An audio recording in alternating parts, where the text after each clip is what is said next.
জামাই, ঘর জামাই থাকতে তোমার লজ্জা করে না? সৎমা, তুমি যদি আমার নিজের মা হতে তাহলে আজ তোমার জামাইকে এইভাবে মারতে পারতে না। তা জামাইয়ের কি কোনো কাজ বাজ নেই, সবসময় ঘরে পড়ে থাকে? এত সুন্দর একটা হ্যান্ডসাম ছেলে আমার মতো একটা মেয়েকে বিয়ে করে এই বাড়িতে ঘর জামাই পড়ে আছে, আমার ভাগ্য ভালো। বাবু তোমাকে কিচ্ছু করতে হবে না বাবু, আমি সারাদিন কাজ করে তোমাকে খাওয়াবো।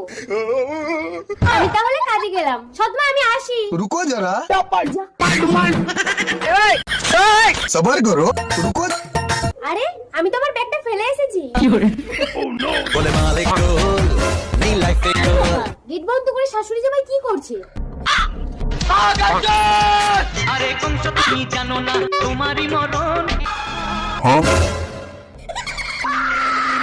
আমার বাবাকে তাহলে তুমি এইভাবে মেরেছো সৎমা? Hello police. পৃথিবীতে যখনই যখনই অসুর মায়ের ইজ্জত লুটতে চেয়েছে তখনই তখনই দেবী অসুরের অকাল বোধন করেছে।